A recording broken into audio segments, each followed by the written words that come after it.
अस्सलाम वालेकुम। Zia Rana is in front of you. चले हम अपना एक फॉर्मली स्टार्ट लेते हैं with T X UK orientation.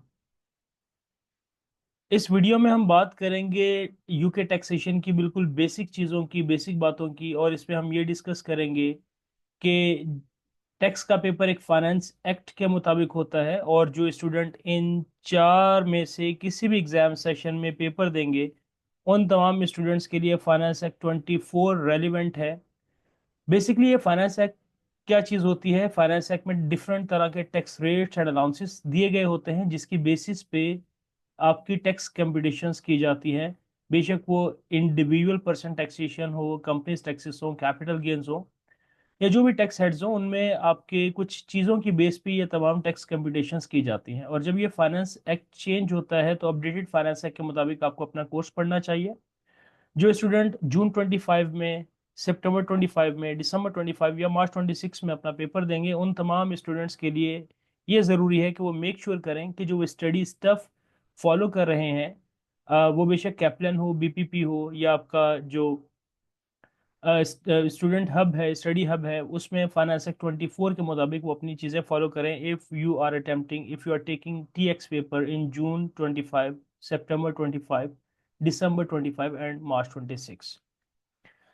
UK taxation में क्या क्या चीज़ें हैं, इनको ज़रा वन बाय वन हम थॉरली डिस्कस करेंगे। इसमें हमारी जो बेसिक एक जो चीज़ एक स्टूडेंट के लिए जानना ज़रूरी है कि एग्ज़ाम में उसका पेपर किस तरीके से आता है।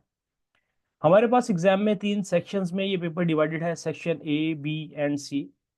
Section A in total 30 marks का है, सेक्शन बी 30 मार्क्स का है, सेक्शन सी आपका 40 मार्क्स का है। इस तरीके से आपका ये 100 मार्क्स का पेपर होता है, और यकीनन 50 नंबर वाला आपका पास होता है।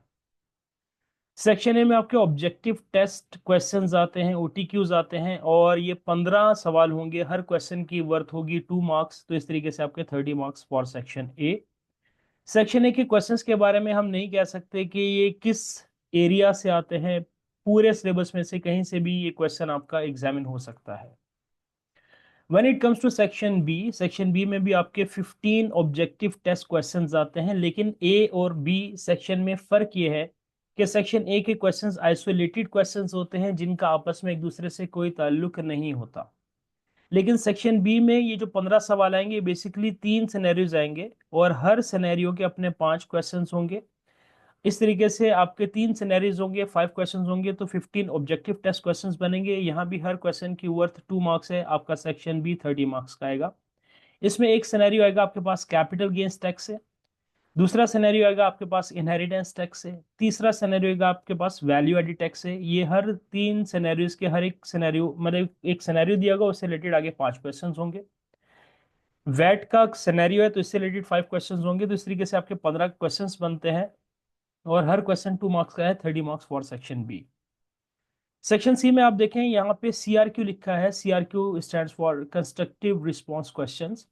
इसमें आपने अपना आंसर कंस्ट्रक्ट करके देना होता है। आप इसमें स्प्रेडशीट यूज करते हैं, आप इसमें वर्ड प्रोसेस यूज करते हैं। जहाँ पे कैलकुलेशंस दिखानी होती है वहाँ पे एक्सेल टाइप स्प्रेडशीट यूज होता है, और जहाँ पे थ्योरेटिकल आंसर करना होता है वहाँ पे माइक्रोसॉफ्ट वर्ड की तरह का वर्ड प्रोसेस दिया गया होता है।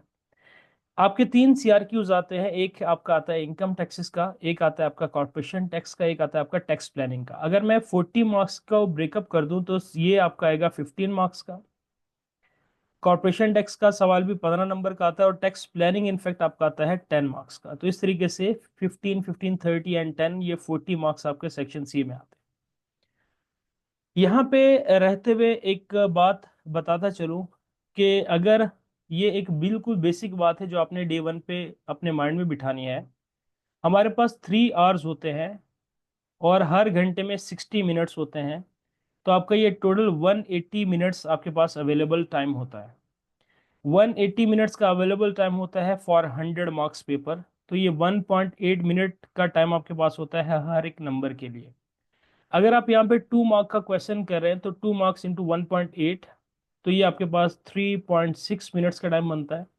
और अगर मैं 30 मार्क्स को मल्टीप्लाई कर दूं, 30 मार्क्स को अगर मैं इसी अवेलेबल टाइम से मैं मल्टीप्लाई कर दूं, तो 1.8 मिनट का टाइम है। 180 मिनट है टोटल 100 मार्क्स के लिए। तो ये 1.8 minutes time is available for पर मार्क। अगर आप 30 नंबर का ये सेक्शन सॉल्व करें तो 30 × 1.8 54 मिनट्स में आपका ये एरिया, ये सेक्शन ए सॉल्व होना चाहिए। सेक्शन बी एग्जाम परस्पेक्टिव से, यहाँ भी हम 30 को 1.8 से मल्टीप्लाई करें तो 54 मिनट्स में आपका सेक्शन बी होना चाहिए। और अगर आपका ये 40 मार्क्स के लिए आप ये एरिया सॉल्व कर रहे हैं तो 40 मार्क्स का एरिया सॉल्व करें, और हर एक नंबर के लिए अगर 1.8 मिनट्स का टाइम अवेलेबल है तो ये अगर हम इसको मल्टीप्लाई कर लें,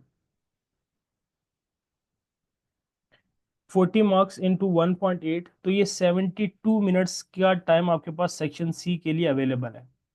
ये टाइम प्लानिंग बहुत इंपॉर्टेंट होती है, बिकॉज स्टूडेंट मेजरली जो फेल कर रहे होते हैं उनका एक रीज़न ये होता है, एक कॉमन रीज़न ये होता है कि अपना पेपर पूरा नहीं कर पाते। पेपर पूरा करने के लिए हमें टाइम मैनेजमेंट बहुत ज़रूरी है। सेक्शन ए के लिए आपके पास एलोकेटेड टाइम 54 मिनट्स है, सेक्शन बी के लिए एलोकेटेड टाइम 54 मिनट्स है, और सेक्शन सी के लिए एलोकेटेड टाइम आपका 72 मिनट्स है। अगर आप इनको सम कर लो, 54 मिनट्स, 54 मिनट्स एंड 72 मिनट्स, तो आपके पास टोटल 180 मिनट्स का टाइम बनता है। अगर आप इस रिक्वायर्ड टाइम में अपना पेपर हर सेक्शन वाइज आप सॉल्व करोगे तो यकीनन 180 मिनट्स में, यानी कि 3 आवर्स में, 3 घंटे में आप अपना पूरा पेपर इजीली सॉल्व कर सकते हो। तो ये टाइम प्लानिंग आपकी बड़ी क्रूशल होती है। जहाँ कहीं भी फॉर एग्जांपल आप 2 मार्क का क्वेश्चन सॉल्व करने जा रहे हैं तो उसको 1.8 से मल्टीप्लाई कर लें। अगर 10 मार्क का क्वेश्चन सॉल्व करने जा रहे हैं तो इसको 1.8 मिनट कर लें। ये फर्दर ब्रेकअप है, 18 मिनट में आपका ये वाला सिनेरियो सॉल्व होना चाहिए जो 10 नंबर का आता है, क्योंकि हर सिनेरियो के अगर 5 क्वेश्चन है, हर क्वेश्चन 2 मार्क्स का है, तो टोटल 10 नंबर का आपका सीजीटी आएगा, 10 नंबर का आपका आईएसटी आएगा, 10 नंबर का वैट आएगा। तो आपने 18 मिनट्स में इनको सॉल्व करना है, और अगर 18 को मैं 3 से मल्टीप्लाई कर लूँ तो ये इफेक्टिवली आपके पास 54 मिनट्स का टाइम आता है। तो ये टाइम प्लानिंग हर एक क्वेश्चन, हर एक सिनेरियो, हर एक चीज में बड़ी इंपॉर्टेंट है। अगर आप 15 मार्क का क्वेश्चन सॉल्व करें तो यहाँ पे 1.8 मिनट करें तो 27 मिनट का टाइम है। यहाँ पे 1.8 मिनट सॉल्व करें तो 27 मिनट का टाइम है। यहाँ पे 1.8 मल्टीप्लाई करें तो आपके पास ये 18 मिनट का टाइम है। अगर आप इन सबको समअप कर लोगे तो 27, 27 एंड 18, तो आपके पास ये 72 मिनट्स का टाइम इस तरीके से बनता है। तो ये डे वन पे हमें ये बातें जानना क्यों जरूरी है, बिकॉज अल्टीमेटली आपने बेशक बहुत अच्छा पढ़ा हुआ हो, लेकिन अगर आप टाइमली अपना पेपर पूरा नहीं कर पाएंगे तो आपके फेल होने के चांसेस बढ़ जाएंगे। तो अगर आप, if you really wish to pass your exam, तो ये time planning, time management technique को फॉलो करना बहुत ज़रूरी है, जो कि हम क्वेश्चंस प्रैक्टिस करते हुए बार बार मैं आपको ये याद दहानी करवाता रहूंगा कि आपने इस प्लानिंग को छोड़ना नहीं। तो हमने यहाँ पे बेजली इस स्लाइड पे जो डिस्कशन की, that is with respect to the paper format.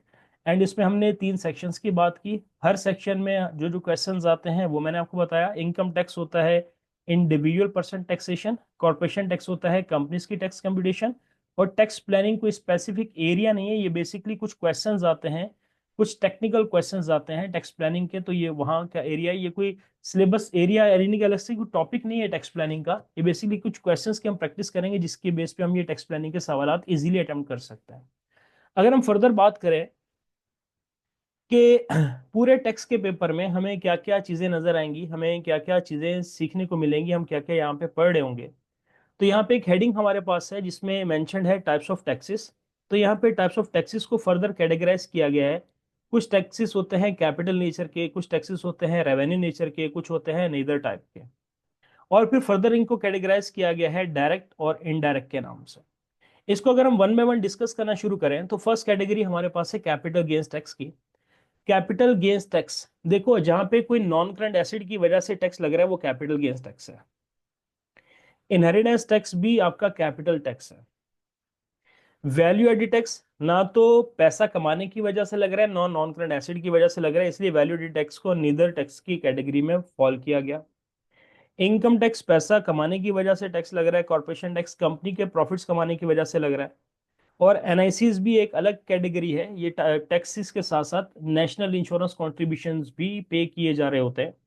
तो इनको हम, अगर हम दोबारा से वन बाय वन डिस्कस करना शुरू करें तो capital gains tax, capital gain basically एक नॉन करंट एसेट्स के बेचने पे जो गेन आता है उसको कैपिटल गेन कहा जाता है।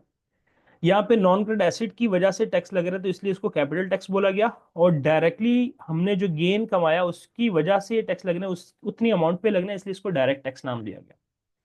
इनहेरिटेंस टैक्स को बेसिकली, जब यूके में कॉन्सेप्ट है कि जब एक पर्सन की डेथ होती है तो डेथ के वक्त उसकी स्टेट दूसरे लोगों को ट्रांसफर होती है, जो भी उसकी विल वसीयत में लिखा होता है उसके मुताबिक उसकी स्टेट पे टैक्स होता है। तो ये इनहेरिटेंस टैक्स, एक पर्सन की डेथ के वक्त जो टैक्स कंप्यूट हो उसको उसको आईएसटी कहा जाता है। इनहेरिटेंस टैक्स लगने की वजह नॉन करंट एसेट्स बने, स्टेट बनी, इसलिए इसको कैपिटल टैक्स नाम दिया गया। और डायरेक्टली जितनी भी अमाउंट है उस अमाउंट की बेसिस पे कैलकुलेशन होगी, दैट्स द रीजन इसको डायरेक्ट टैक्स भी कहा जाता है। वैल्यू एडिड टैक्स, ये बेसिकली ना तो किसी एसेट की वजह से लग रहा है, ना ही ये कैपिटल टैक्स है, ना ही ये पैसा कमाने की वजह से लग रहा है, ना ही ये रेवेन्यू टैक्स है। रेदर ये पैसा स्पेंड करने की वजह से लग रहा है। गुड्स एंड सर्विसेज कंज्यूम करने की वजह से जब टैक्स लगे उसे जनरल सेल्स टैक्स कहा जाता है, उसको सेल्स टैक्स कहा जाता है या वैल्यू एडेड टैक्स कहा जाता है। तो ये कैपिटल और रेवेन्यू दोनों में फॉल नहीं करता, इसलिए इसको नीदर टाइप में डाला गया। और यहाँ पे डायरेक्टली हमारी अर्न इनकम पे नहीं लग रहा, बल्कि इनकम की कंजम्पशन पे लग रहा है, तो इसलिए इसको इनडायरेक्ट टैक्स नाम दिया गया। Indirect taxes eight the end of the day and consumer पे करता है। बिजनेसेस, रजिस्टर्ड बिजनेसेस के लिए वैट नहीं होता। वैट होता है आप और मेरे लिए, जो एंड कंज्यूमर होते हैं, जो गुड्स एंड सर्विसेज को कंज्यूम करते हैं। अल्टीमेटली घूम फिर के वैट का बर्डन हमारे ऊपर एंड कंज्यूमर के ऊपर आता है, इसलिए इसको इनडायरेक्ट टैक्स नाम दिया गया। कोई भी ऐसा टैक्स जो डायरेक्टली हमारी इनकम कमाने की वजह से हम पे लगे या गेन कमाने की वजह से लगे, वो तो डायरेक्ट टैक्स होगा। लेकिन जहां पे इनकम स्पेंड करने की वजह से, गुड्स एंड सर्विसेज की वजह से हम पे टैक्स लगे, उसको नाम दिया जाता है इनडायरेक्ट टैक्स, यानी कि वो वैट होता है। फर्दर हम बात करें, इनकम टैक्सेस को कैटेगराइज किया गया रेवेन्यू टैक्सेस, और यहां पे फर्दर कैटेगराइज किया गया डायरेक्ट टैक्सेस। इसको जरा समझिएगा। रेवेन्यू टैक्स का मतलब इनकम कमाई गई इनकम की वजह से टैक्स देना पड़ रहा है। इनकम अर्न करना इज रेवेन्यू, तो इसलिए इसको रेवेन्यू टैक्स नाम दिया गया। और डायरेक्टली जितनी भी इनकम कमाई उसकी बेसिस पे टैक्स कैलकुलेट होगा, तो इसलिए इसको डायरेक्ट टैक्स नाम दिया गया। और इनकम टैक्स, पहले भी हमने एक ये चीज डिस्कशन की कि इनकम टैक्स कहा जाता है जब एक इंडिविजुअल पर्सन की टैक्सेशन कैलकुलेशन की जाए। आप और मैं जब टैक्स देंगे तो हमारे पे किए गए टैक्स को नाम दिया जाएगा इनकम टैक्स का। इसी तरीके से कंपनी भी अपने प्रॉफिट्स अर्न करती है, यहाँ भी उन प्रॉफिट्स इनकम अर्न की वजह से टैक्स लग रहा है, तो इसलिए कॉर्पोरेशन टैक्स को रेवेन्यू टैक्स कहा गया। और डायरेक्टली जितनी भी अमाउंट होगी इसकी बेसिस पे कैलकुलेशन होगी, so it's a direct tax. Taxes के साथ साथ यूके में कॉन्सेप्ट है एनआईसी पे करना, नेशनल इंश्योरेंस कॉन्ट्रीब्यूशन पे करना। ये भी हमारी कमाई की इनकम की वजह से दिए जा रहे होते हैं, और जितनी भी अमाउंट होगी उसकी बेसिस पे डायरेक्टली कैलकुलेशंस की जा रही होंगी। सो एनआईसी की दो कैटेगरीज होती हैं, एक तो ये रेवेन्यू टैक्सेस है, प्लस ये जितनी भी हमने रेवेन्यूज कमाए हैं, प्रॉफिट्स कमाए, उसके बेसिस पे कैलकुलेशन होगी। So that's the reason these are the direct taxes. तो majorly at the end of the day अगर आप सेक्शंस में भी डिवाइड करके देखो, ये आपका आ गया CGT IST VAT, CGT IST VAT. Section C में आ गया आपका इनकम टैक्स कॉर्पोरेशन टैक्स, ये आ गया इनकम टैक्स कॉर्पोरेशन टैक्स। और एनआईसीज भी हम डिफरेंट जगह पे जहां पे रिक्वायर्ड होगा, जहां पे एनआईसीज का कॉन्सेप्ट है, हम उसको पढ़ते हुए चलेंगे। तो मेजरली हमारे पास टैक्स में पांच तरह की कैटेगरीज होती हैं। दोबारा से देखिएगा, एक capital gain tax, inheritance tax, value added tax, income tax, corporation tax. ये तो पांच मेजर टाइप्स हो गए टैक्सेस की। टैक्सेस के साथ साथ नेशनल इंश्योरेंस कॉन्ट्रीब्यूशंस भी पे किए जा रहे होते हैं, इसको हम अपने टॉपिक्स में जाके देखेंगे कि कब क्या किस अमाउंट पे एनआईसीस पे हो रहा होता है। अगर हम यूके गवर्नमेंट में टैक्स गवर्निंग बॉडी के नाम देखें तो उसका नाम है HMRC. HMRC stands for His Majesty revenue and customs. जिस तरह अगर आप पाकिस्तानी स्टूडेंट हो तो आपने एफबीआर का नाम सुना होगा, फेडरल बोर्ड ऑफ रेवेन्यू। ये पाकिस्तान की टैक्स गवर्निंग बॉडी है। हर कंट्री के टैक्स सिस्टम को ऑपरेट मैनेज करने के लिए हर कंट्री की अपनी एक टैक्स गवर्निंग बॉडी होती है, जिसे टैक्स अथॉरिटी नाम दिया जाता है। तो जो यूके की टैक्स अथॉरिटी है उसका नाम है his Majesty revenue and customs. Her country की जो टैक्स अथॉरिटी होती है उसकी मेजर रिस्पॉन्सिबिलिटीज, ये कुछ पॉइंट्स लिखे हुए हैं। इसी तरीके से जो यूके टैक्स अथॉरिटी है, जो यूके टैक्स गवर्निंग बॉडी है एचएमआरसी है, उसकी भी कुछ रिस्पॉन्सिबिलिटीज हैं। ये हर कंट्री की जो टैक्स गवर्निंग बॉडी होती है उसकी यही रिस्पॉन्सिबिलिटीज होती हैं। एक लंबी लिस्ट है, लेकिन यहाँ पे हम बेसिक कुछ पॉइंट्स डिस्कस कर रहे हैं जस्ट फॉर कि एक आइडिया लेने के लिए कि एक टैक्स गवर्निंग बॉडी की जिम्मेदारियां क्या क्या हो सकती हैं।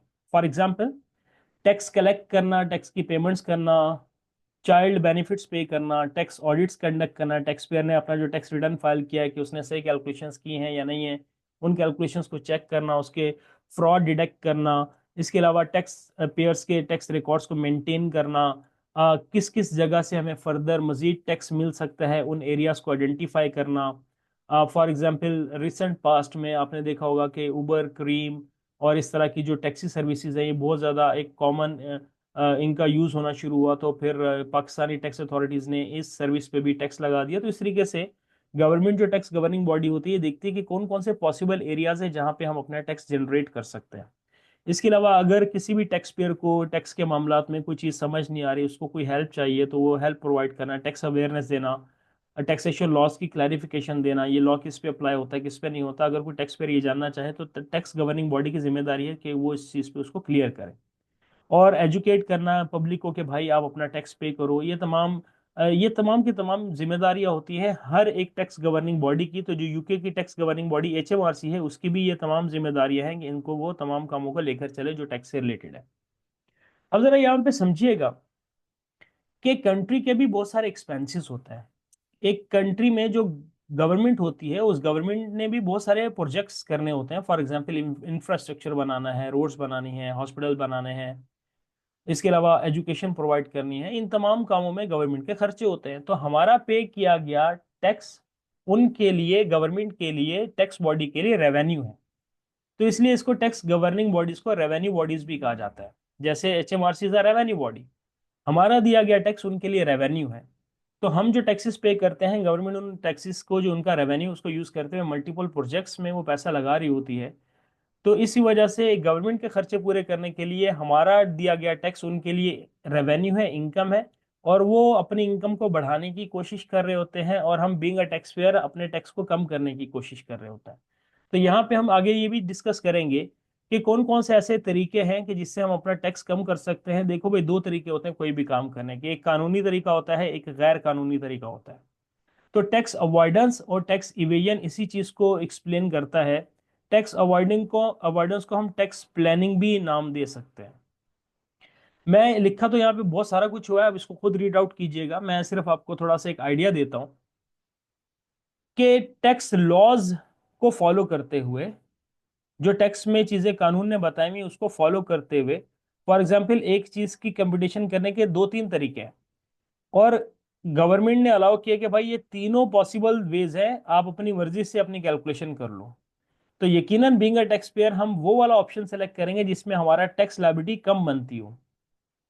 तो अगर हम ऐसे ऑप्शन को ढूंढें, ऐसा लूप होल आइडेंटिफाई करेंगे, उस ऑप्शन में रहते हुए हमारा टैक्स कम बन रहा है, ये ऑप्शन हमें गवर्नमेंट ने दिया, HMRC ने दिया, इस ऑप्शन को फॉलो करते हुए हमारा टैक्स कम बन रहा है, तो उस ऑप्शन को अगर हम फॉलो कर लेंगे तो ये टैक्स अवॉइडेंस होगा। ये एक लीगल काम है, ये कोई गैर कानूनी काम नहीं है। लीगल मीन्स से मैंने अपनी टैक्स लायबिलिटी को कम किया, so that's called tax avoidance और टैक्स प्लानिंग। लेकिन अगर मैं गैर कानूनी तरीके से टैक्स इवेड करूंगा, चोरी करूंगा, छुपाऊंगा, तो ये एक इलीगल एक्टिविटी है, और इलीगल एक्टिविटी की वजह से अगर मैं पकड़ा जाऊं, बीइंग अ टैक्स पेयर, अगर आपने कोई टैक्स फ्रॉड किया, टैक्स इवेजन किया, इवेड किया, छुपाया, एक इनकम कमाई, उस इनकम को नहीं दिखाया, अगर इनकम दिखाते तो उस पर टैक्स देना पड़ता, आपने इनकम ही छुपा दी, आपका टैक्स बच गया, लेकिन ये आपने गैर कानूनी तरीके से अपना टैक्स कम किया, तो ये टैक्स इवेजन है। ये इस पे आपके ऊपर पेनल्टीज भी लग सकती हैं, फाइन्स भी लग सकते हैं, आपको जेल भी जाना पड़ सकता है, बिकॉज आपने यहाँ पे with in the tax boundaries काम नहीं किया, आपने टैक्स चोरी किया, उसकी वजह से ये तमाम पेनल्टीज, फाइन्स, जेल, ये तमाम सब कुछ आपके साथ हो सकता है।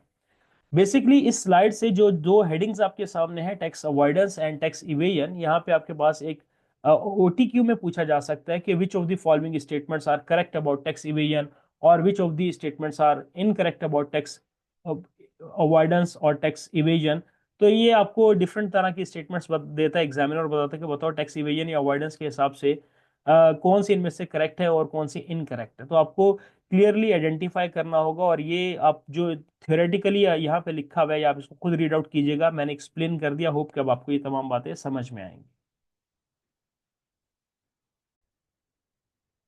नेक्स्ट अगर हेडिंग में अपने पास देखो, मेरे पास है बिहेवियर ऑफ टैक्स रेट्स। यहाँ पे हम टैक्स रेट्स के बारे में एक छोटी सी डिस्कशन करते हैं, जरा समझिएगा। फॉर एग्जाम्पल आपकी इनकम लेवल था 100, और उस पर टैक्स आप दे रहे थे 200 का। आपका इनकम लेवल था 1000 का, और उस पर आप टैक्स दे रहे थे 200 का। आपका इनकम बढ़ के हो गई 2000, यानी कि इनकम मल्टीप्लाई बाय 2 हो गई। और आपका टैक्स भी 200 से बढ़ के हो गया 400, तो आपका टैक्स भी यानी कि जिस प्रोपोर्शन से इनकम बढ़ी एग्जैक्टली उसी प्रोपोर्शन से आपका टैक्स भी बढ़ गया। तो जब आपके ऐसे टैक्स रेट्स अप्लाई होते हैं कि जिस प्रोपोर्शन से इनकम बढ़ी उसी प्रोपोर्शन से आपका टैक्स भी बढ़ा, तो ऐसे टैक्स रेट्स को नाम दिया जाता है प्रोपोर्शनल टैक्स रेट्स। इससे लर्निंग क्या हुई कि जिस प्रोपोर्शन से इनकम बढ़ी उसी प्रोपोर्शन से आपका टैक्स भी बढ़ा। तो इसकी लर्निंग में हम कह सकते हैं कि tax increased in the same proportion as a income increased. तो जिस लेवल से इनकम बढ़ी उसी लेवल से आपके टैक्सेस बढ़े, so such tax rates are termed as proportional tax rates. Progressive tax rates की अगर हम बात करें, इसकी एग्जांपल लेते हैं। आप पहले कमा रहे थे 1000, उस पर आप टैक्स दे रहे थे 200 का। आपकी इनकम बढ़ के हो गई, मल्टीप्लाई बाय 2 होके हो गई 2000। लेकिन जब आपने टैक्सेस की तरफ देखा कि इन 2000 पे अब आपका टैक्स बन रहा है 500 का। 2000 पे 400 बना था, इनकम अगर डबल हुई थी तो टैक्स भी डबल हुआ। लेकिन यहाँ पे इनकम तो डबल हुई, लेकिन टैक्स डबल होने से मल्टीप्लाई बाय 2 से कुछ ज्यादा प्रोपोर्शन पे बढ़ गया आपका। तो लर्निंग में देखिए क्या लिखा हुआ है कि tax increase in higher proportion as a income increase. Income increase हुई थी 2 के प्रोपोर्शन से, लेकिन जब आपका टैक्स की तरफ देखा तो ये 200 का अगर मल्टीप्लाई बाय 2 होता तो 400 होता, लेकिन टैक्स उससे ज्यादा बना हुआ है। तो जब आपके ऐसे टैक्स रेट्स अप्लाई हुए, तो ऐसे टैक्स रेट्स कि आपका टैक्स एक हायर प्रोपोर्शन से लग रहा है, जिस प्रोपोर्शन से इनकम बढ़ी थी उससे हायर प्रोपोर्शन पे टैक्स लग रहा है। ऐसे टैक्स रेट जब मल्टीप्लाई होते हैं उनको नाम दिया जाता है प्रोग्रेसिव टैक्स रेट्स का। थर्ड की बात करते हैं, रिग्रेसिव रेट्स की।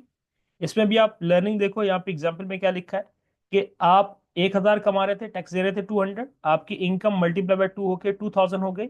इस 2000 पे टैक्स बना 300 का। टैक्स देखो, इनकम 2 के प्रोपोर्शन से बढ़ी, लेकिन जब आपने टैक्स की तरफ देखा तो ये मल्टीप्लाई बाय 2 के प्रोपोर्शन से थोड़ा कम पे बढ़ा। अगर ये सेम प्रोपोर्शन पे बढ़ा होता तो ये 200 का 400 हो जाता। अगर ये ज्यादा बड़ा होता तो 200 का 500 हो जाता। लेकिन ये 200 का 300 हुआ, यानी कि इनकम मल्टीप्लाई बाय 2 के प्रोपोर्शन से बढ़ी, लेकिन टैक्स इससे जरा बढ़ा तो सही, लेकिन उस सेम प्रोपोर्शन से नहीं बढ़ा जितने प्रोपोर्शन से आपकी इनकम बढ़ी। तो ऐसी चीज को लर्निंग में देखिए क्या लिखा हुआ है, टैक्स इंक्रीज तो हुआ लेकिन in a lower proportion as the income increase. Income increase multiply by 2 से, लेकिन आपका टैक्स मल्टीप्लाई बाय 2 के प्रोपोर्शन से जरा कम बढ़ा और ये 300 तक गया। तो ऐसे टैक्स रेट जब आपकी इनकम पे मल्टीप्लाई होते हैं तो इनको नाम दिया जाता है रिग्रेसिव रेट टैक्स रेट्स, या जिसे नाम दिया जाता है inverse of progressive. Inverse of progressive tax rates या रिग्रेसिव टैक्स रेट्स, ये दोनों एक ही बात है, राइट।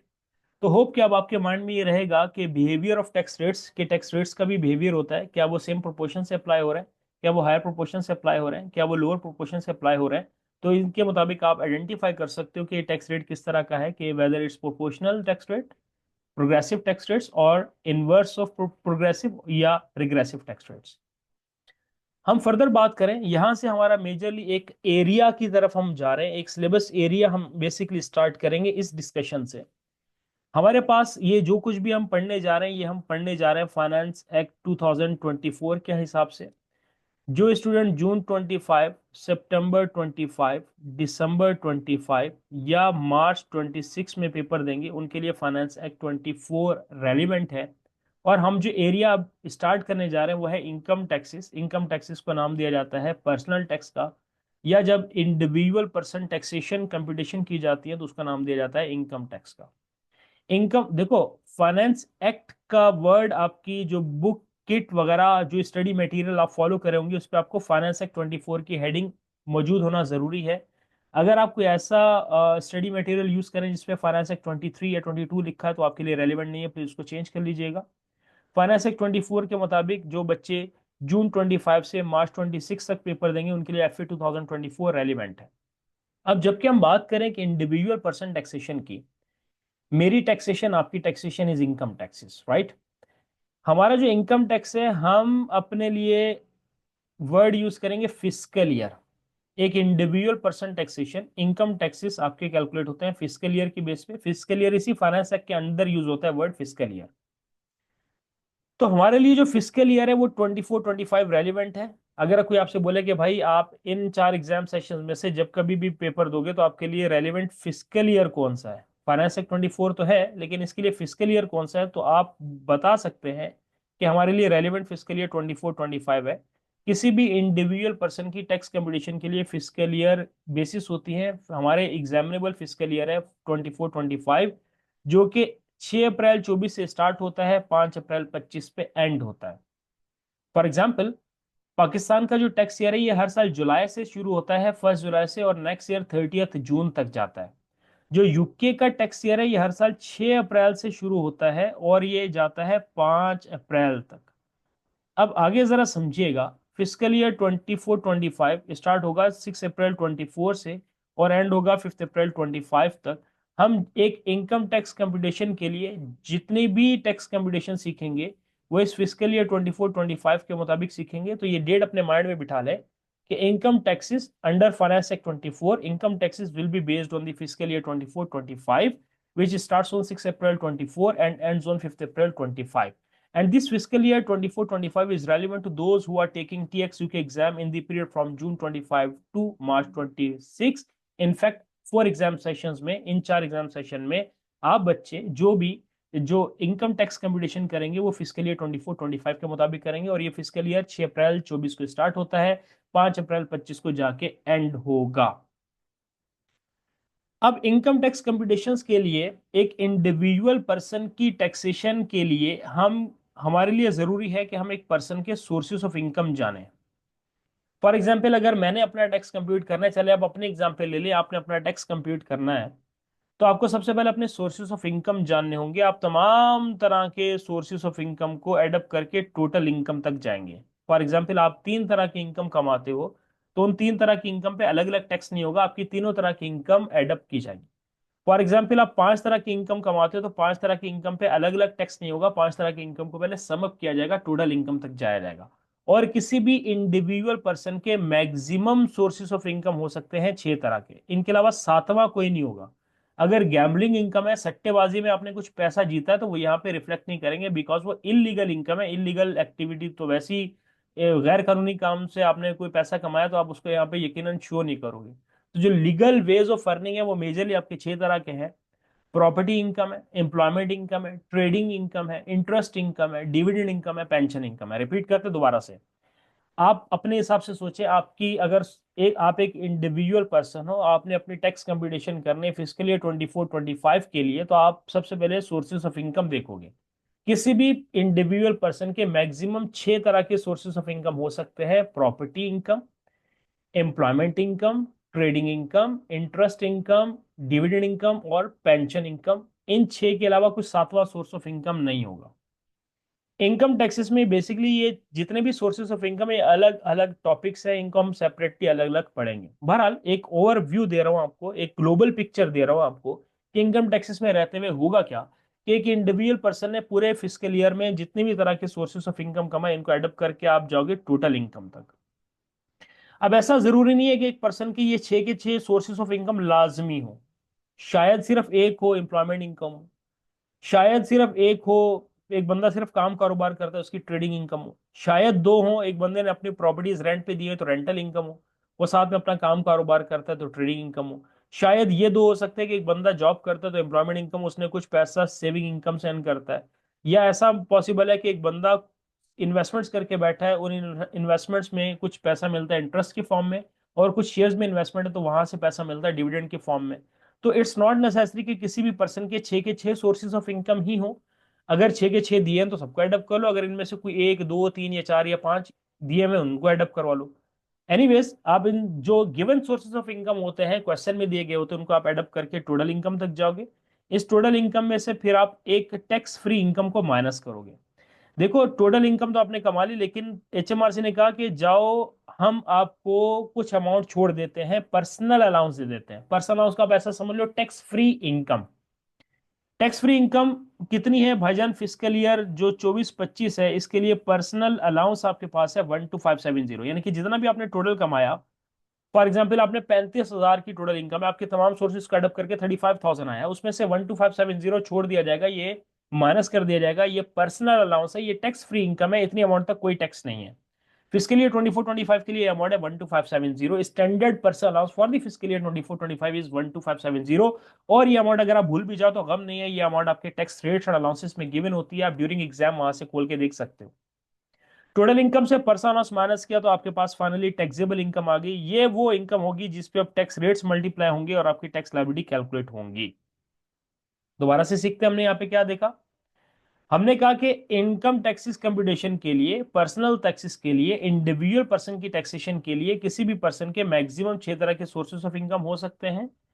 सिनेरियो में जितने भी सोर्सेज दिए गए होंगे उनको हम एडअप करके टोटल तक जाएंगे। टोटल में से tax free income personal allowance के नाम से माइनस की जाएगी, दैट इज 12570 टैक्सेबल इनकम आएगी। फर्दर मोर, इस टैक्सेबल इनकम पे, यही चीज दोबारा यहाँ पे लिखेगी नेक्स्ट स्लाइड पे, इस टैक्सेबल इनकम पे फिर आप टैक्स रेट्स मल्टीप्लाई करोगे। इस टैक्सेबल इनकम पे आप टैक्स रेट्स मल्टीप्लाई करोगे, so you will and up with the income tax liability. अगर आपको याद हो, मैंने बताया था कि इनकम टैक्स एक तो आपका सेक्शन सी में है। सेक्शन सी में एक 15 मार्क्स का कंस्ट्रक्टिव रिस्पॉन्स क्वेश्चन आता है, भूलिएगा नहीं चीजों को। मैं यहाँ पे हूँ, मैं आपको दोबारा दिखाऊं। हमने यहाँ पे देखा था सेक्शन सी में इनकम टैक्स का एक 15 नंबर का सवाल आता है, जिसको सॉल्व करने के लिए इफेक्टिवली 27 मिनट में ये क्वेश्चन आपका सॉल्व हो जाना चाहिए। और इसके अलावा सेक्शन ए में भी इसके 2 से 3 सवाल आ सकते हैं। तो ओवरऑल पेपर वेटेज अगर हम इनकम टैक्सेस की बात करें, तो इनकम टैक्स में एक तो सेक्शन सी में आपका कंफर्म 15 मार्क्स का क्वेश्चन आता है। तो ये 15 नंबर तो यहाँ पे आ गए सेक्शन सी में, सीआरक्यू में, और 2 to 3 questions in section A. तो अगर 4 to 6 मार्क्स आपके यहाँ पे सेक्शन ए में भी पूछे जा सकते हैं। और अगर आप ओवरऑल पेपर वेटेज की बात करो तो ये समझो 15 में अगर 4 नंबर का आ गया तो ये 19 हो गए, और अगर ये 6 नंबर के सवाल आ गए तो ये आपके 21 नंबर हो गए। तो ओवरऑल इनकम टैक्सेस की पेपर वेटेज मैंने आपको सिखा दी। मैंने आपको बता दी कि ओवरऑल पेपर में हमारा कितना वेटेज है इनकम टैक्सेस का। हम यहाँ पे बात कर रहे थे कि टैक्सेबल इनकम पे टैक्स रेट्स मल्टीप्लाई होते हैं तो आपके पास इनकम टैक्स लायबिलिटी आती है। टोटल में से पर्सनल लॉस माइनस किया, टैक्सेबल इनकम तक गए, टैक्सेबल पे टैक्स रेट्स मल्टीप्लाई करेंगे, इनकम टैक्स लायबिलिटी कंप्यूट हो जाएगी। इनकम टैक्स लायबिलिटी तक जाने के लिए ये टैक्स रेट किस तरह के हैं, एक है बेसिक रेट, एक है हाई रेट, एक है एडिशनल रेट।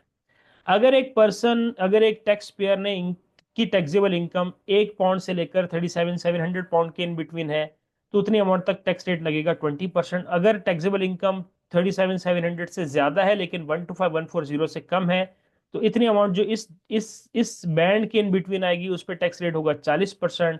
और अगर टैक्सेबल इनकम 125,140 से ज्यादा है, तो फिर एक्सेस अमाउंट पे आपका टैक्स रेट लगेगा 45%। अब जरा समझिएगा एक बात, अगर मैं बोलूं यहाँ पे एक पर्सन की इनकम है 50,000, आप ऐसा नहीं बोलेंगे कि 50,000 यहाँ पे फॉल कर है, 37,700 से ज्यादा है, 125,140 से कम है, तो डायरेक्टली इस 50,000 पे 40% लगा दो। ऐसा करोगे तो गलत हो जाएगा।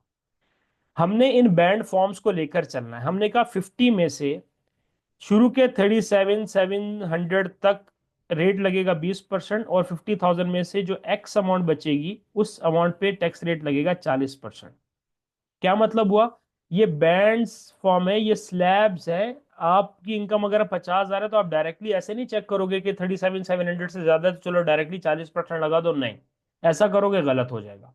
आप इसको ब्रेकअप बनाकर चलोगे कि 50,000 में से कितनी अमाउंट यहाँ पे फॉल कर रही है, जितनी अमाउंट यहाँ पे फॉल कर रही है उस पर 20% टैक्स लगेगा।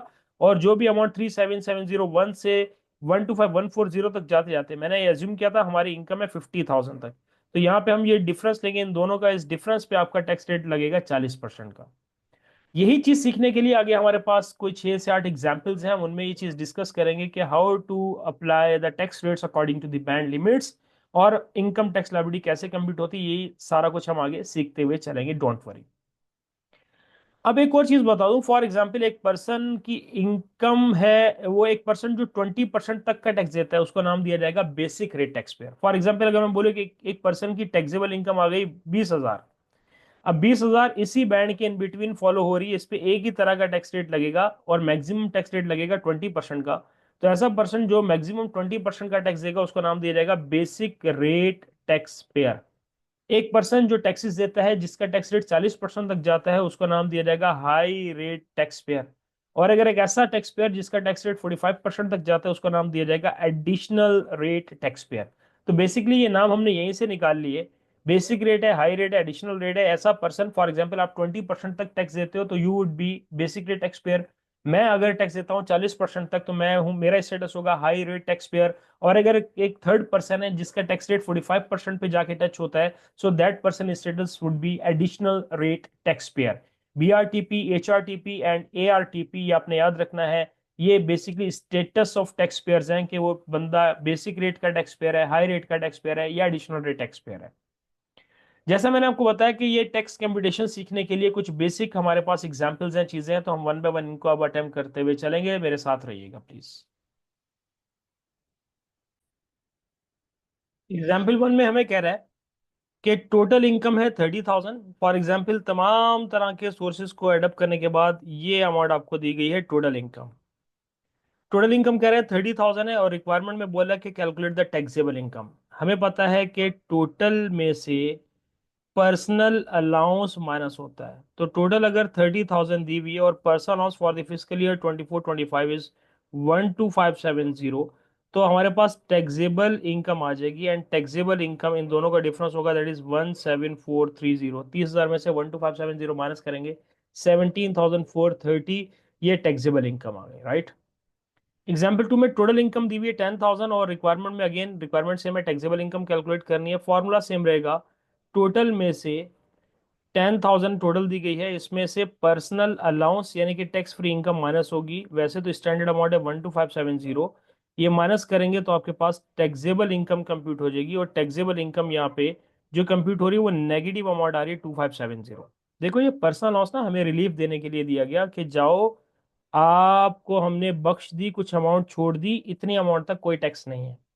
लेकिन अगर आपकी टोटल इनकम ही पर्सनल अलाउंस से कम हो, जैसे 10,000 है, ये पर्सनल अलाउंस से कम है, तो यहाँ पे नेगेटिव टैक्सेबल इनकम आ रही है। नेगेटिव टैक्सेबल इनकम का मतलब ये होगा कि अब आपने टैक्स देना नहीं है, उल्टा एचएमआरसी से टैक्स लेना है। तो भाई आप टैक्स एचएमआरसी से ले सकते हो, आप कौन हो? आप एचएमआरसी से टैक्स थोड़ी ले सकते हो। क्या आप टैक्स गवर्निंग बॉडी हो? नहीं, आप तो टैक्स पेयर हो, आप टैक्स दे सकते हो, टैक्स ले नहीं सकते हो। तो ऐसा पॉसिबल नहीं है। If this is the case, so what is the possible way? क्या हो सकता है यहाँ पे कि अगर टोटल इनकम ही पर्सन हाउस से कम है, अगर हमने कहा टोटल इनकम पर्सन हाउस से कम है, तो हम पर्सन हाउस फिर 12,570 क्लेम नहीं करेंगे। हम पर्सनल अलाउंस अपनी इनकम जितनी उतनी क्लेम करेंगे और टैक्सेबल इनकम नील कर देंगे। तो यहाँ पे पर्सनल अलाउंस को जहाँ पे कम करके यूज करेंगे, तो मैं यहाँ पे लिखूंगा रिस्ट्रिक्टेड पर्सनल अलाउंस। जहाँ पे हमने अपने पर्सनल अलाउंस को रिस्ट्रिक्ट किया, इक्वल टू इनकम क्लेम किया, ताकि टैक्सेबल इनकम नील हो जाए, नेगेटिव ना हो। तो जहाँ पे पर्सनल अलाउंस को कम करके यूज किया जाएगा, तो उसके साथ आप नोट लिखोगे रिस्ट्रिक्टेड पर्सनल अलाउंस। तो हमने कहा कि taxable income can be nil. Taxable income nil तो हो सकती है, but can not B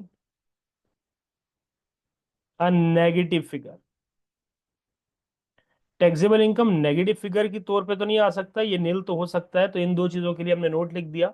and eight times जहां पे आपका पर्सनल अलाउंस ज्यादा मिल रहा हो, टोटल इनकम कम हो, तो वहां पे अपना पर्सनल अलाउंस कम करके टैक्सेबल इनकम को नील तो कर सकते हैं, नेगेटिव नहीं कर सकते। तो आपने ये चीज माइंड में रखनी है।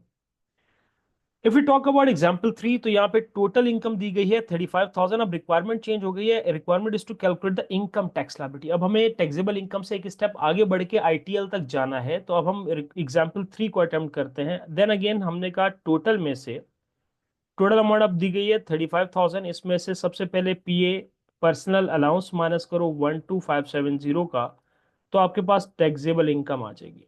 अब अगर हम 35,000 से 12,570 माइनस कर दें, तो 22,430 आपकी टैक्सेबल इनकम आ गई। अब इन बैंड फॉर्म्स का काम शुरू हो जाएगा। अब फर्स्ट बैंड लिमिट है 1 से लेकर 37,700 तक। तो आपने कहा कि टैक्सेबल इनकम का बैंड चेक किया, आपने फर्स्ट बैंड लिखा 1 to 37,700। देन फौरन आपने चेक किया कि 22,430, तो इसी बैंड लिमिट के अंदर यहाँ पे कहीं आई होगी 22,430। तो आपने कहा 22,430 is falling in the basic rate band.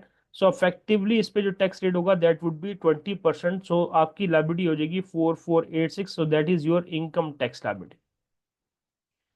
Taxable income 22,430 is in falling in the first band limit. So जितनी भी इनकम है उस पर बेसिक रेट लगेगा and tax liability would be 2 to 430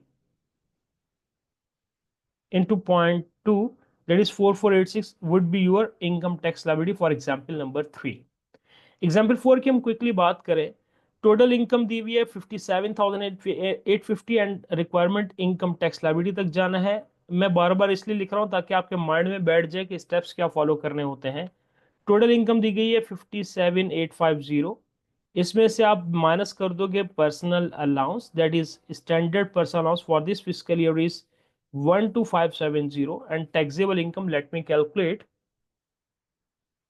57,850 minus 37,700, तो 20,150,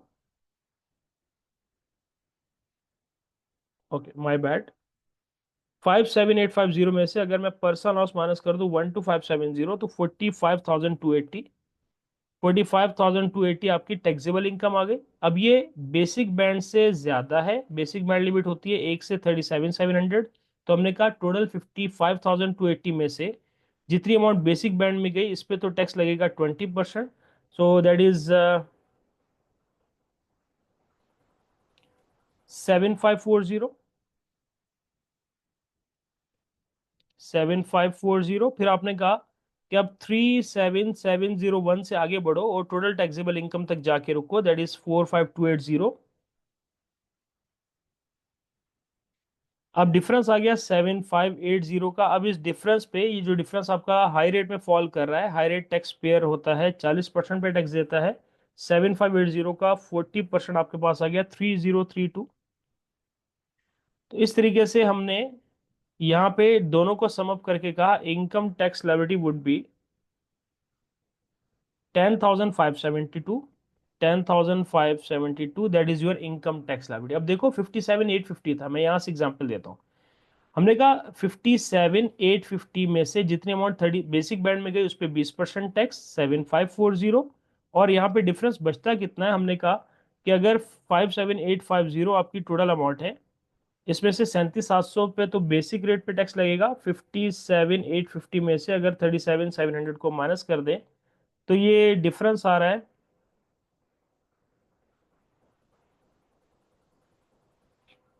okay that was basically the total income, right. तो मैं थोड़ा सा कैलकुलेशन अपना दोबारा से लिखता हूँ। हमने कहा 57,850 आपकी टोटल इनकम थी, इसमें से 12,570 माइनस किया तो यार है 45,280, जिसमें से 37,700 तक बेसिक रेट पे टैक्स लगा। डिफरेंस यहाँ पे इन इसमें से अगर 37,700 माइनस कर दे तो बाकी बचेगा 7,580। इस 7,580 पे अगर 0.4 के हिसाब से टैक्स लगाएं तो 3,032, और इन दोनों को अगर मैं क्लब कर दूं 3,032 एंड 7,540, तो ये 1,0572, इस तरीके से आपका ये टैक्स हमने कंप्यूट कर दिया। अभी तो हमने ऐसी एग्जांपल ली जिसमें ये दो रेट्स आ रहे हैं, अब हम आगे भी बढ़ेंगे और कुछ ऐसी एग्जांपल्स भी सॉल्व करेंगे जिसपे ये तीनों रेट्स अप्लाई हो रहे होंगे, यानी कि उसमें टैक्सेबल इनकम ये वाली अमाउंट आपकी इस लिमिट से भी ज्यादा होगी, इस लिमिट से भी ज्यादा होगी, और वो थर्ड बैंड में फॉल कर रही होगी, एडिशनल रेट अप्लाई हो रहा होगा। आपने परेशान नहीं होना, मेरे साथ रहना है, हम कुछ एग्जाम्पल सीखते हुए आगे बढ़ेंगे।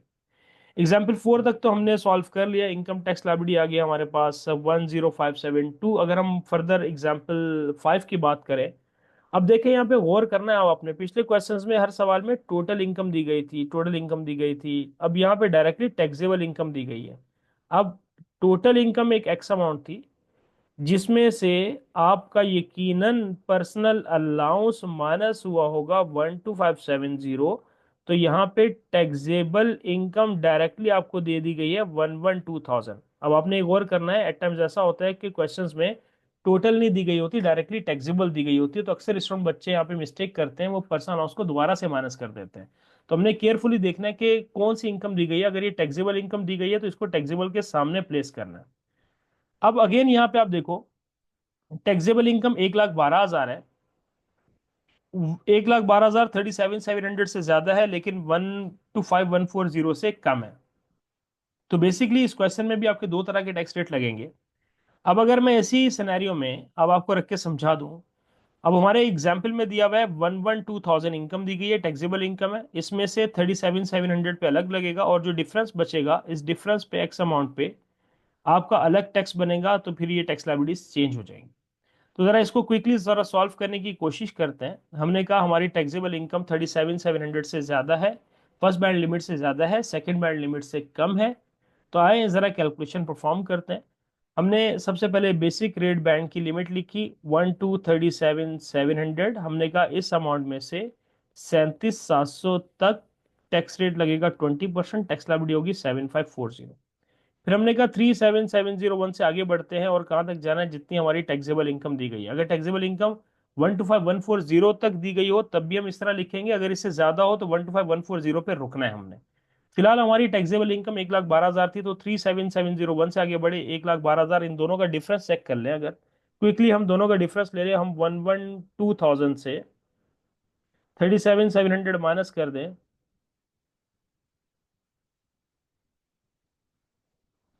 तो ये डिफरेंस बन रहा है 74,300 का। 74,300 पे if we multiply 40% tax rate, तो अमाउंट बन रही है 29,720, और दोनों का एडअप करके income tax liability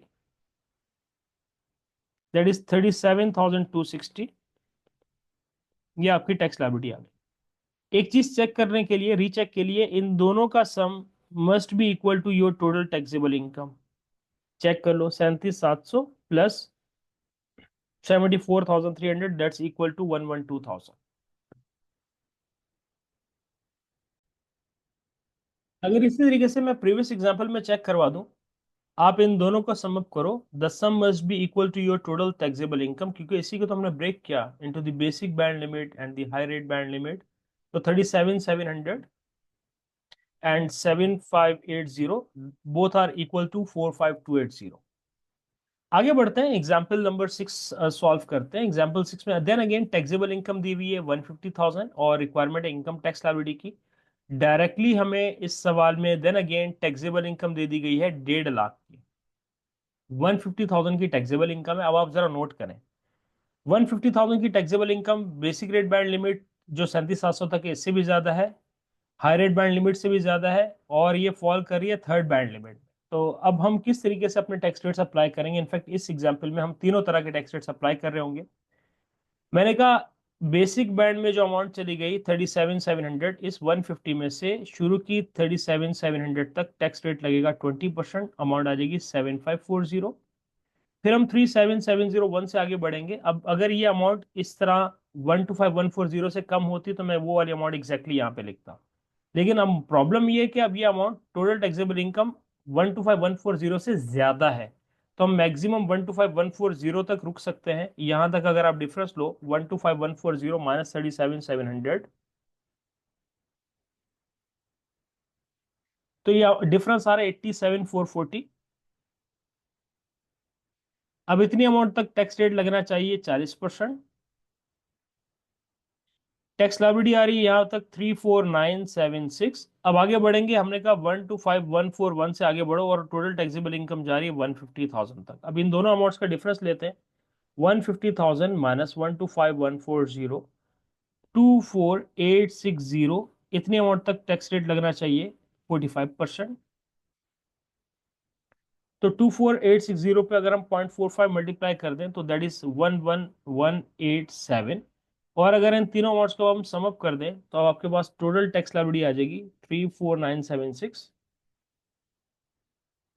and 7,540, that is 53,703। 53,703 pounds is the total tax liability for example number 6। Recheck point, अब आप इन तीनों अमाउंट्स को सम अप करके देखो, the sum must be equal to your total taxable income. अगर मैं इनको सम अप करना चाहूँ, 24,860 plus 8,7,440 plus 37,700, so we are getting 150,000 equal to taxable income. तो ये रीचेक आप कर सकते हो। ये एग्जाम्पल सिक्स एक पहली ऐसी एग्जाम्पल थी जिसमें तीनों तरह के टैक्स रेट्स मल्टीप्लाई हो रहे थे। तो अगर इस बंदे की जिसकी टैक्सेबल इनकम 150,000 थी, अगर इसका कोई आपसे स्टेटस पूछे तो आप कह सकते हैं कि इसका मैक्सिमम टैक्स रेट गया 45% तक, so person status will be additional rate tax payer. अगर प्रीवियस एग्जांपल की बात करें तो मैक्सिमम टैक्स रेट गया था 40%, तो इस पर्सन का स्टेटस होगा हाई रेट टैक्स पेयर। यहाँ भी मैक्सिमम टैक्स रेट गया था 40%, तो हम कहेंगे ये हाई रेट टैक्स पेयर है। यहाँ पे मैक्सिमम टैक्स रेट गया था 20%, तो हम कहेंगे ये बेसिक रेट टैक्स पेयर है।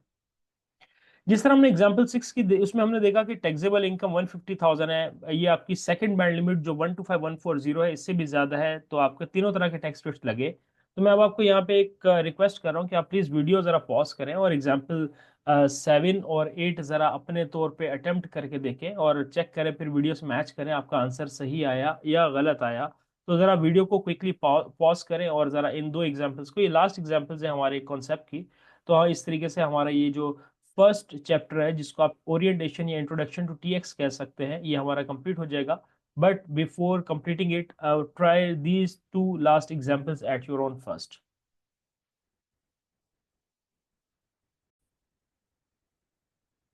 एग्जाम्पल 7 में हमें कह रहा है अगेन पर्सनल अलाउंस माइनस करने के बाद total less personal allowance taxable income दी हुई 132,000. You can see that this taxable income is more than the basic rate band of 37,700 and also more than the second band limit of 125,140. अब इस scenario में भी आपके तीनों tax rates multiply होंगे और आपकी इनकम टैक्स लायबिलिटी कैलकुलेट होगी. आपने अप्लाई करना शुरू किया. आपने कहा बेसिक बैंड होता है 1 से लेकर 37,700 तक. इस टैक्सेबल इनकम में से शुरू की जो 37,700 की अमाउंट है, इतनी अमाउंट तक टैक्स रेट लगेगा 20%, 7540. फिर आपने कहा 37,701 से आगे बढ़ेंगे. अब taxable income 132,000 is more than the second band limit, तो आप सेकंड बैंड लिमिट तक रुकेंगे 125,140. यहाँ पे हमने डिफरेंस कैलकुलेट किया था, डिफरेंस आएगा 87440. इतनी अमाउंट तक टैक्स लगेगा 40%, तो ये अमाउंट हमने यहाँ पे ऑलरेडी कैलकुलेट की थी 34976. अब हम आगे बढ़ेंगे. हमने कहा 125,141 से आगे बढ़ो और टोटल टैक्सेबल इनकम तक जाके रुको 132,000.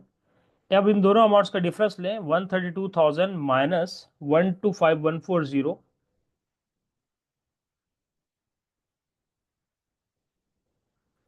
डिफरेंस आ रहा है 6860 का. इतने अमाउंट पे टैक्स रेट लगेगा 45% and the tax liability would be 3087. इन सबको एडअप करके you will say that income tax liability आ गई आपके पास 34976 plus 7540. That is total income tax liability is 45,603. Recheck point. इन तमाम को सम अप कर लो. The sum must be equal to your total taxable income of 132,000. तो 37,700 plus 87,440 plus 6860, 132,000 total taxable income के इक्वलेंट ये आपकी अमाउंट बन रही है. लास्ट एग्जांपल भी इस तरीके से देखते हैं. यहाँ भी टैक्सेबल इनकम आपको दी गई है. Total minus personal allowance taxable income is 141,250, which is more than the basic rate band limit of 37,700 and also more than the high rate band limit of 125,140. तो इस क्वेश्चन में भी तीन तरह के टैक्स रेट्स मल्टीप्लाई होंगे income tax liability तक जाने के लिए. बेसिक बैंड रेट होता है 1 से 37,700 तक. इतनी अमाउंट में से जो शुरू के 37,700 है, that would B tax at basic rate of 20% and 7540 is calculated. फिर आप 37,701 से आगे बढ़ेंगे 125,140 तक रुकेंगे, क्योंकि आपकी जो टोटल टैक्सेबल इनकम है सेकंड बैंड लिमिट से ज्यादा है, तो मैक्सिमम सेकंड बैंड लिमिट की अमाउंट लिखेंगे. डिफरेंस आएगा 87440. इतने अमाउंट तक टैक्स रेट लगेगा 40%, तो आपके पास 34976 कैलकुलेट हुआ. फिर आप 125,141 से आगे बढ़ेंगे और आगे बढ़ के आप टोटल टैक्सेबल इनकम लिखेंगे. That is 141,250. 141,250 माइनस 125,140. डिफरेंस आ गया 16,110. इतनी अमाउंट तक टैक्स रेट लगेगा 45%. तो इस पे अगर हम 0.45 मल्टीप्लाई करवाएंगे तो ये अमाउंट आ रही है 7249. 7249.5. तो मैं इसको 7249 ही ले लेता हूँ. इन सबको एडअप किया तो आपके पास 7249 plus 34976 plus 7540, and the total tax liability would be 49,765. 49,765 is the total tax liability. Last thing to check, आप इन तीन अमाउंट्स को एडअप करके देखें. योर टोटल टैक्सेबल इनकम ए के बराबर आना चाहिए. तो अगर मैं इनको एडअप कर लूँ 37,700 प्लस 87440 प्लस 16,110, तो ये इन तीनों का सम इस 141,250 के बराबर आ रहा है. मैं कंक्लूड कर दूं, इस पूरे चैप्टर में हमने सीखा क्या. हमने इस पूरे चैप्टर में कुछ बेसिक टैक्स की बातें की. हमने यहाँ पे सीखा कि यूके टैक्सेशन का पेपर एक फाइनेंस एक्ट के मुताबिक होता है. जो स्टूडेंट इन 4 एग्जाम सेशन में पेपर देना चाहते हैं उनके लिए फाइनेंस एक्ट 24 रेलिवेंट है. पेपर फॉर्मेट डिस्कस किया. उसके बाद हमने टाइप्स ऑफ टैक्सेस के बारे में बात की. फिर हमने टैक्स गवर्निंग बॉडी का जिक्र किया. फिर उसके बाद हमने टैक्स इवेजन अवॉइडेंस के बारे में देखा कि क्या लीगल है क्या इलीगल है. फिर हमने टैक्स रेट्स के बिहेवियर की बात की. तीन तरह के टैक्स रेट्स के बिहेवियर होते हैं: proportional tax rates, degressive tax rates and progressive tax rates. फिर इसके बाद हमने मेजरली जो एरिया स्टार्ट किया that was with respect to the income taxes. और इनकम टैक्सेस का रेफरेंस मैंने दिया कि हमारे पेपर में कहाँ पे आता है, और ये एक मेजरली पूरा एक नया एरिया ऑफ डिस्कशन है, एक पूरा कॉन्सेप्ट है, एक पूरा टॉपिक है जिसमें हम different heads sources of income के बारे में इंडिविजुअली पढ़ते हुए जाएंगे। Income tax computation, individual person tax computation के लिए एक फिस्कल ईयर बेसिस है। फिस्कल ईयर 24-25 हमारे लिए रेलिवेंट है। हमारे लिए मतलब किन बच्चों के लिए, किन स्टूडेंट्स के लिए जो जून 25 से मार्च 26 तक एग्जाम सेशन में, इन 4 एग्जाम सेशन में जब भी पेपर देंगे, वो इनकम टैक्सेस फिस्कल ईयर 24-25 के मुताबिक पढ़ेंगे, जिसकी स्टार्ट डेट 6 अप्रैल 24 है और एंड डेट 5 अप्रैल 25 है। हम तमाम तरह के इन टॉपिक्स में, इन तमाम कंपटीशन में, इन फाइनेंस इस फिस्कल ईयर की डेट्स के मुताबिक, इन डेट्स के मुताबिक अपना तमाम टैक्स कंप्यूटेशन सीख रहे होंगे। फिर हमने बात की कि एक इंडिविजुअल पर्सन के टैक्स के लिए हमें सोर्सेज ऑफ इनकम जानना जरूरी है। मैक्सिमम 6 तरह के सोर्सेज हो सकते हैं, सबको एडअप करके टोटल तक जाया जाता है। Tax free income person house के नाम से माइनस की जाती है, टैक्सेबल इनकम आती है। उस टैक्सेबल इनकम पे फिर ये डिफरेंट तरह के टैक्स रेट्स लगते हैं। अगर एक पर्सन बेसिक रेट पे टैक्स दे रहा है तो बेसिक रेट टैक्स पेयर, कोई बंदा 40% पे मैक्सिमम टैक्स दे रहा है तो वो हाई रेट टैक्स पेयर, और अगर एक पर्सन 45% तक का टैक्स दे रहा है तो that is additional rate tax payer. Last जो एग्जाम्पल पे हमने देखा कि यहाँ पे मैक्सिमम टैक्स रेट 45 तक जा रहा था, लास्ट जो एग्जाम्पल में भी ये टैक्स रेट 45 तक जा रहा था। तो इन दोनों एग्जाम्पल में जो जो पर्सन है उसका स्टेटस हम बता सकते हैं कि person is additional rate tax payer. जो मैक्सिमम टैक्स रेट जाता है उसके बेस पे आपका स्टेटस डिसाइड किया जा रहा होता है। फिर हमने इन एग्जाम्पल में रहते हुए ये बात भी सीखी कि एक इंडिविजुअल पर्सन के लिए ये रेट्स किस तरीके से अप्लाई होते हैं, बैंड लिमिट्स या टैक्स बैंड्स को फॉलो किया जाता है। होप के यहाँ तक की तमाम चीज़ें आपको क्लियर होंगी। इसके बाद के जो फर्दर टॉपिक्स हैं वो हम एक इंडेक्स के मुताबिक आगे पढ़ते चले जाएंगे। अगर इस इंडेक्स को मैं फॉलो कर लूँ तो we are done with the discussion of chapter 1। We are done with the discussion of chapter 1 जिसमें हमने कहा था कि introduction to TX and basic calculation हम सीखेंगे। तो हमने बेसिक बातें कर ली। इसके बाद फॉर्मली हम अपने इनकम टैक्सेस के एरियाज को फर्दर आगे कंटिन्यू करेंगे, और यहाँ से चैप्टर 2 से लेकर चैप्टर 12 तक ये के तमाम इनकम टैक्सेस में आ रहे हैं। अब इसमें जितने भी सोर्सेस ऑफ इनकम हमने रैंडमली नाम देखे थे, property, employment, trading, interest, dividend, pension, तो ये बेसिकली तमाम एरियाज के साथ साथ डिफरेंट और पैटी एरियाज भी हम साथ में कवर अप करते चलेंगे। तो मेजरली हमारा from now onwards income taxes का एरिया स्टार्ट होने जा रहा है जो एडमिनिस्ट्रेशन ऑफ टैक्स पे जाके एंड होगा। इंशाल्लाह मिलते हैं नेक्स्ट वीडियो में। टेक केयर, अल्लाह हाफिज।